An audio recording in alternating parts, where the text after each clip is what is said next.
Hoy tenemos una sesión muy centrada en cuestiones laborales. No es que ayer no hubiera cuestiones laborales, que aparecieron, pero hoy está especialmente centrada en cuestiones laborales, pero no queríamos dejar de hacer una reflexión sobre,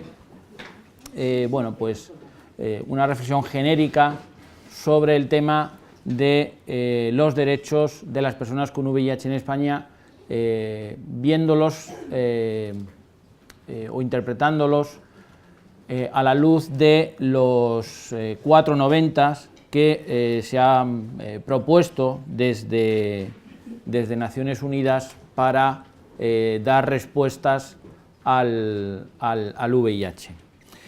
Este documento, que es de este mismo año, de 2017, recoge muchos datos sobre los 3 primeros 90. Ahora os explicaré qué es esto del 90-90-90. Recoge muchos datos muy interesantes sobre la situación global en la que se encuentra las respuestas al VIH, y hace una cosa que es muy interesante, que es vincular estos 3 noventas y el cuarto, que tiene un componente más social, con los objetivos de desarrollo.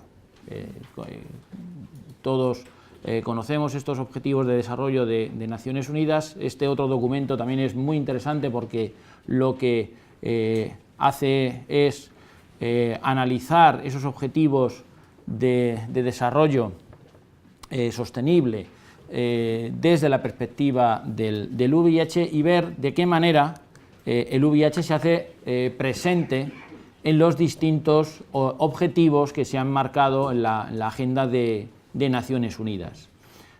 Como muchos sabéis, hay 17 objetivos de desarrollo en esta agenda, que es el 2020 o el 2030, es decir, el 2020 o 2030, dependiendo un poco de los...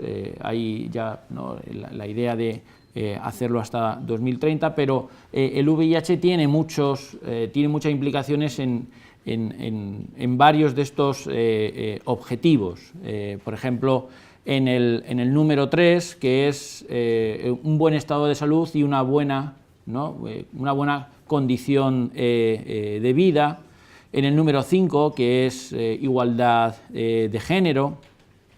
En el número 10, que es la reducción de la desigualdad. Y, bueno, también en el 1, en el 2, en fin, de forma más indirecta o de forma más directa en esos objetivos del milenio. ¿Cuáles son los 3 noventas que se han marcado en la agenda de Naciones Unidas, sobre todo de la agencia de ONU-SIDA? Pues son, el primero de los 90 es el 90% de las personas con VIH diagnosticadas. ¿De acuerdo? Ese sería el primero. Veis que, no sé si se ve, va cambiando un poco el color, es decir, de más clarito a más oscuro. Más oscuro implica más realización, ¿vale? Paradójicamente, el primero es el en el que hay menos porcentaje, ¿no? Pero el primero es el 90% de las personas con VIH diagnosticadas. El segundo sería que de ese 90%, el 90% esté en tratamiento, es decir, que reciba tratamiento antirretroviral, ¿de acuerdo? Ahí se va oscureciendo más, ¿no?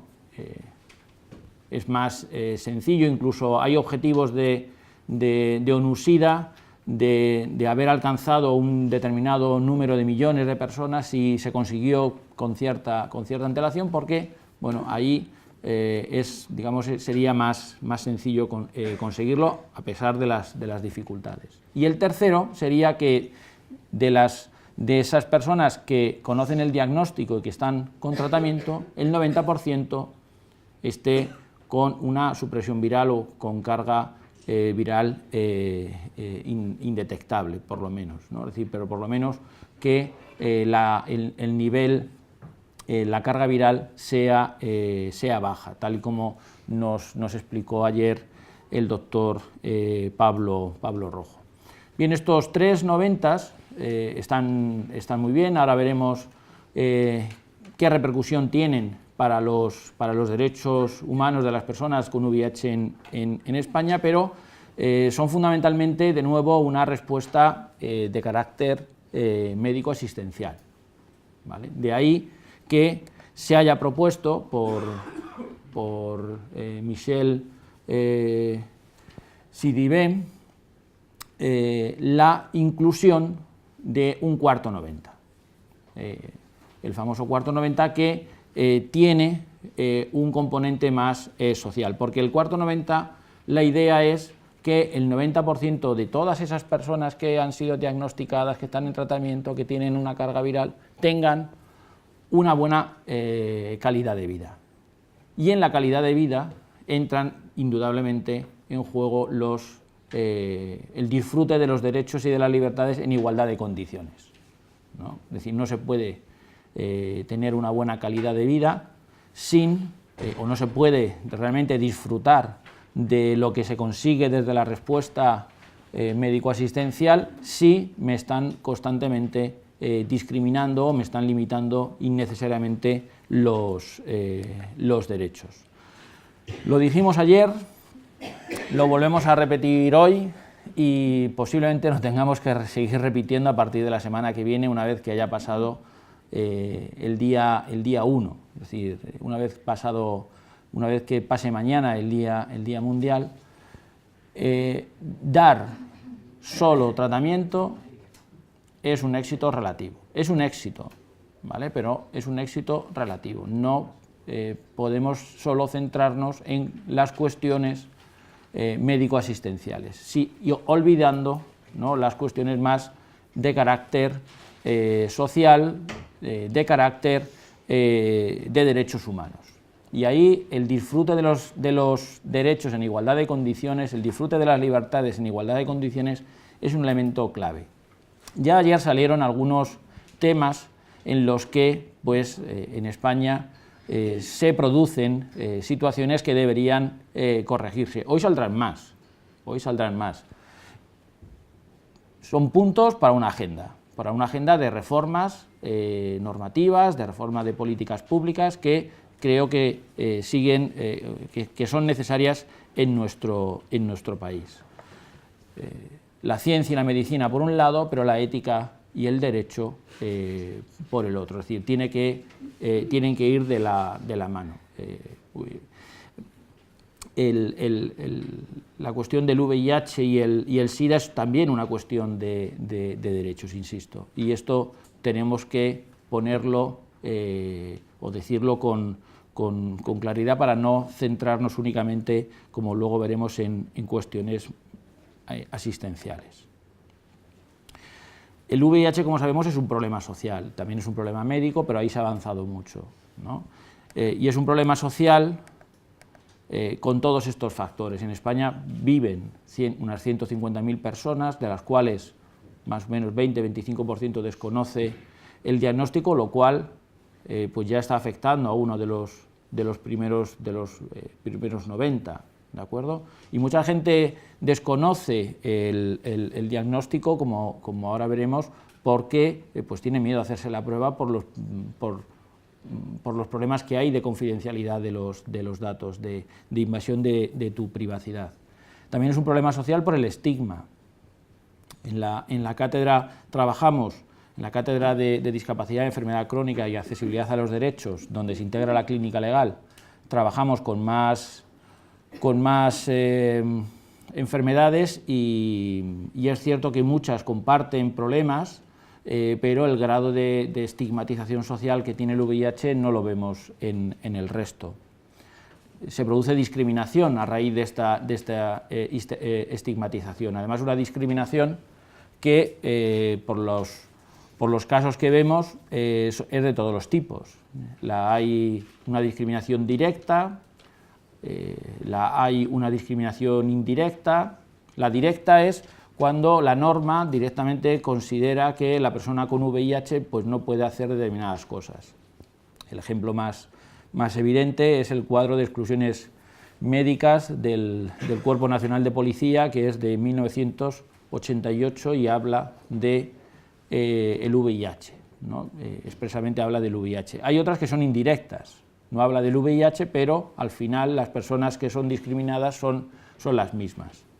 La hay interseccional, porque el VIH juega como una causa más de discriminación frente a otras causas, puede ser mi situación regular o irregular en el país, puede ser el género, puede ser la pobreza, puede ser a su vez una discapacidad, ¿vale? Una de las discapacidades clásicas, y también por asociación, es decir, hay gente que está vinculada, que no tiene VIH, pero que está vinculada a personas con VIH, y como nos decía ayer la profesora Pérez Sauquillo, pues también pueden ser objeto de discriminación, incluso de la comisión de algún delito.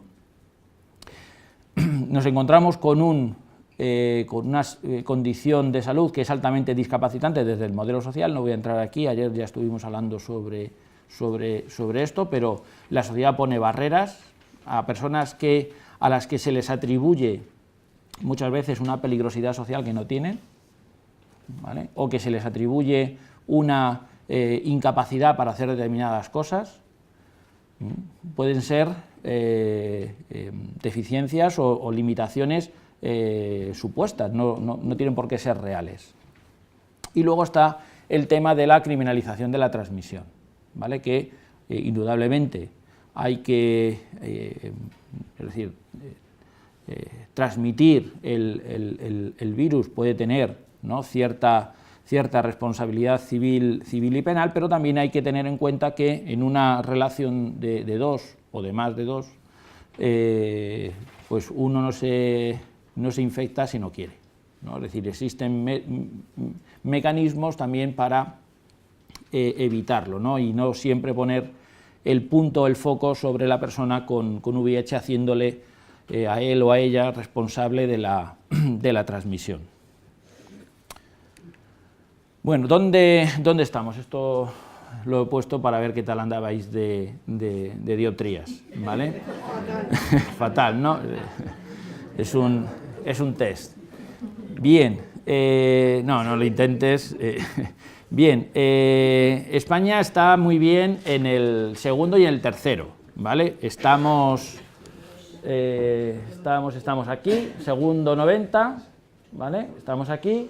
Estamos en el tercer 90, también estamos por aquí, ¿vale? Incluso hemos logrado también la supresión, ¿no?, es decir, la carga viral indetectable, estamos por aquí, pero no estamos aquí, en el primer 90, estamos casi, ¿vale? Porque es entre el 85 y el 89%, y España está en el 83%, en cuanto a personas que, bueno, pues se estima que, este sí que ya es de nota, ¿vale?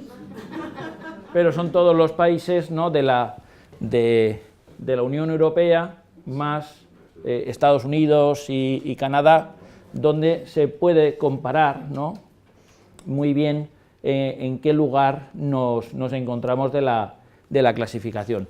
No estamos mal, pero podríamos estar mejor y deberíamos estar mejor. Bien, ¿cómo podemos hacer desde el punto de vista de los derechos humanos cosas o acciones para mejorar en cada uno de los 90, de los cuatro 90? Bueno, hay una cuestión que ya se planteó ayer, es decir, si el primer 90 es que el 90% de las personas con VIH estén diagnosticadas, lo primero que tenemos que evitar, o lo primero que tenemos que conseguir es que no se infecten, ¿no? Es decir, mucho mejor, ¿no? Bueno, pues ya se nos explicó ayer con bastante claridad y vehemencia que existen razones para que justifican la necesidad de la necesidad de financiar, de incorporar la PrEP a la cartera de servicios, a la prestación farmacéutica de la cartera de servicios, y que además no sea una cuestión dejada al albur de las comunidades autónomas, es decir, que en unas sí y en otras no, sino que debería ser el Consejo Interterritorial el que tomase cartas en el asunto y se garantizase en todas las comunidades autónomas, incluido el ámbito rural, es decir, que esto tampoco se convierta en una cuestión de urbanitas, ¿vale?, sino que hay que garantizar el acceso a esto. También desde el punto de vista de los derechos humanos, el desarrollo de los autotest y de las pruebas rápidas, hay proyectos muy interesantes como el START Project o el Test and Go, ¿no?, que pueden ser muy útiles, ¿no?, para desarrollarlos, desarrollar más campañas generalistas y específicas sobre información de VIH y ITS. Es cierto que hay muchas campañas muy específicas hacia los HSH, pero también sería interesante, ¿no?, volver a tener campañas más generales, como las que ha hecho, por ejemplo, pues el Ayuntamiento de París. Hay que desarrollar más la educación para la salud, ¿no?, y aquí es las cuestiones de toda la educación sexual. Y luego hay un tema que es muy espinoso, pero que hay que discutirlo con seriedad, con rigor, que es la cuestión de la intimidad y la confidencialidad de los datos de salud. Ayer también salió el tema en la jornada. La profesora Susana Álvarez nos explicó ese impacto que tiene la historia clínica electrónica, digital, en la vida de las personas. También el impacto que va a tener, porque alguna consulta ya nos ha llegado de manera informal sobre las recetas electrónicas, si tienen que aparecer todos los medicamentos que estás tomando, ¿no?, y entonces, pues, porque también ahí puede haber problemas de intimidad y de confidencialidad. Y luego está el tema espinoso de la notificación a la pareja sexual. Es decir, aquí habrá que intentar encontrar un punto de equilibrio entre, por un lado, la necesidad de la salud pública y la protección de los derechos, pero es algo sobre lo que hay que reflexionar para intentar alcanzar ese primer 90, es decir, que no haya una gran bolsa de personas sin diagnosticar. En el segundo de los 90, ya sabéis, el 90% de las personas que han sido diagnosticadas en tratamiento, pues por un lado, esto es el desarrollo del artículo 43 de la Constitución, derecho a la protección a la salud. Si bien es cierto que el artículo 43, y este mensaje para juristas, pues es un principio rector que al final pues depende de lo que diga el legislador y demás, pero se tiene que garantizar a quien quiera, ¿vale? Tampoco se tiene que imponer. Esto es una de las cuestiones que también salieron ayer en el turno de preguntas con el profesor, con el doctor Pablo Rojo. A quien quiera, pues el inicio inmediato del tratamiento antirretroviral, sin necesidad de tener que esperar a un determinado nivel de CD4. Pero también, y es muy relevante, hay que tratar otras necesidades sanitarias y sociales, ¿no?, que también aparecieron ayer. Para muchas personas, por ejemplo, el VIH puede que sea el menor de sus problemas, ¿no? Es decir, puede tener una orden de expulsión del país y eso ser más urgente, ¿no?, para esa persona que tener o no tener VIH o otras necesidades. Con esto de la orden de expulsión, pues introduzco el segundo de los puntos. Ya es hora de que se derogue la reforma que se introdujo en el 2012, que expulsa a los irregulares, a los sin papeles del Sistema Nacional de Salud. No nos merecemos esa norma. España es un país que no se merece una norma que diferencia entre personas en una cosa tan básica como la salud, que forma parte del artículo 15 de la Constitución, que es el derecho a la vida. Es cierto que muchas comunidades autónomas luego han hecho, pues bueno, de su capa un sayo y han intentado dar cobertura a estas personas, pero la norma estatal sigue diciendo lo que dice. Y entonces, sinceramente, yo creo que no nos lo merecemos. Y luego está la cuestión también complicada del acceso a las innovaciones terapéuticas, porque aquí esto habrá que ponerlo, encontrar de nuevo un equilibrio con el uso racional de los medicamentos. Es decir, el acceso a las innovaciones terapéuticas sí, pero también teniendo en cuenta que el presupuesto sanitario pues no es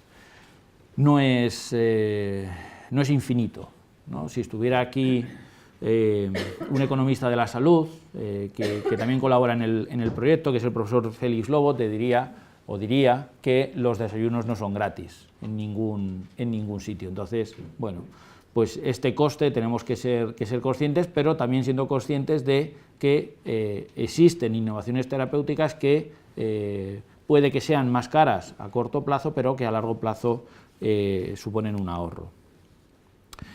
En el tercero de los 90, por ejemplo, se podría desarrollar programas comunitarios de apoyos y de pares, ¿no? Como alguna de las iniciativas que se están llevando a cabo ahora por CESIDA, ¿no? De crear programas de pares, no solamente para el VIH, sino también para otras enfermedades.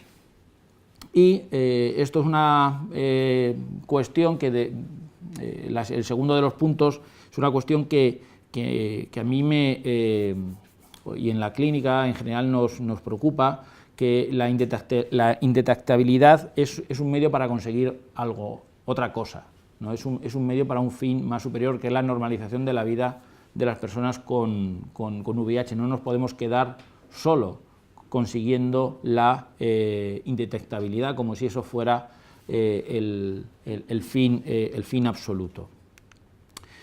En cuanto al cuarto 90, pues ya se ha dicho muchas veces por gente muchísimo más sesuda que yo, que las nuevas infecciones por VIH y los daños que causa el VIH se pueden reducir drásticamente si se respetan los derechos de las personas con VIH, es decir, si se les garantiza, por ejemplo, pues una mayor confidencialidad, una menor discriminación en el puesto de trabajo, normas adecuadas desde el punto de vista del derecho antidiscriminatorio. Con todo ello se reduce su vulnerabilidad y la posibilidad que tienen de enfrentarse a los ataques, ¿no? que sufren bien de forma individual o bien como colectivo, ¿no? Que ayer también se nos explicaba por la profesora Pérez Sauquillo en la parte, ¿no? de los delitos, de los llamados delitos de odio. La respuesta se tiene que basar en los derechos humanos. Esto ya lo viene diciendo ONUSIDA, lo ha dicho la Asamblea General, lo hemos visto en la anterior diapositiva, pero también lo viene diciendo ONUSIDA de forma muy clara, ¿no? Un enfoque basado en los derechos humanos es esencial para poner fin al SIDA como amenaza para la salud pública. Los enfoques basados en los derechos crean un entorno propicio para que las respuestas al VIH puedan tener éxito y reafirman la dignidad de las personas que viven con el VIH o que son vulnerables a él. En España, todas las personas con VIH son titulares de los derechos, pero se están enfrentándose constantemente a barreras. Eso lo vemos en las consultas que nos llegan. Lo hemos medido, lo hemos publicado. Este año volvemos a estar rondando en la clínica legal las 100 consultas. Y bueno, pues estos son los casos. De los casos que recibimos en el 2015, pues en el 23% de las consultas había lo que nosotros llamamos alfabetización legal, es decir, la gente, las personas con VIH nos preguntaban pues, cosas, ¿no?, que desconocían sobre, pues, quizás sobre sus derechos y demás, y le explicábamos el ABC, ¿no?, de sus derechos, pero en el otro 75 largo por ciento eran casos de discriminación o de limitación de derechos. Que es cierto que muchos de ellos no acaban en los tribunales, es cierto que muchos de ellos no acaban en la prensa, pero ¿por qué no acaban en los tribunales y por qué no acaban en la prensa? Por también algunas de las razones que nos dijeron ayer. La gente tiene miedo de dar su nombre y apellidos, de exponerse.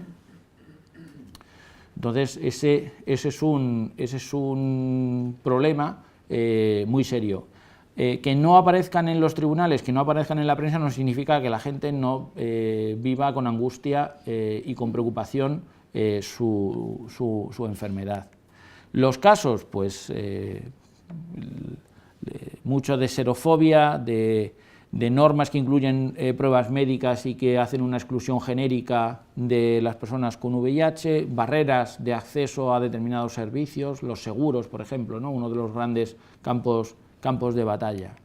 En el 2016, pues no cambia mucho, ¿no?, la situación, ¿no? Es decir, veíamos que bueno, pues, de esas consultas de las que nos llegó pues el 30% pues lo mismo, el ABC legal, pero el resto eran casos en los que se producían discriminación, limitación de derechos en los mismos ámbitos. Volvemos a repetir otra vez, ¿vale? Y por lo que hemos estado viendo estos días preparando el seminario, en 2017 no va a haber grandes cambios. 4 conclusiones breves. Es cierto que en España hemos ido mejorando, la respuesta institucional, legal y social ha ido cambiando, un poquito mejor, pero podemos hacerlo mucho mejor. Aún así, seguimos teniendo muchas barreras, o siguen teniendo muchas barreras para normalizar su vida. ¿Por dónde se debería empezar? Pues no estaría mal empezar por un cambio en la calificación de la enfermedad como infectotransmisible. ¿Que no se puede todavía cambiar la norma? Hagamos declaraciones públicas, de sociedades científicas ya se han pronunciado, pero se pueden pronunciar pues el ministerio, se pueden pronunciar administraciones públicas diciendo que no sé, en la Policía Nacional, o en la Policía Municipal, por ejemplo, ahora que en Madrid es Fast Track City, pues el VIH no se considera infecto contagioso, sino infecto transmisible. Ese tipo de elementos que son muy simbólicos, pues podrían ayudar. Obviamente, lo importante sería luego derogar las normas, cambiar el articulado de la norma, la redacción de la norma, pero podemos empezar por lo simbólico que importa. Se debe derogar la reforma de 2012 del Sistema Nacional de Salud. Eso es una batalla que yo creo que todos tenemos que estar en ella, y se debe apostar por una ley antidiscriminación, ¿no?, que se aparcó, parece ser que va a salir de nuevo del cajón, que incluya de alguna manera la enfermedad, la discapacidad o la xerofobia directamente como un concepto a trabajar. Y nada más, estas son nuestras coordenadas para localizarnos, sobre todo para enviarnos consultas a la clínica. Ya sabéis que es un servicio anónimo, gratuito, de momento, esperemos que siga así durante mucho tiempo, pero sobre todo es anónimo, que siempre damos una respuesta por escrito. Y nada más, muchas gracias.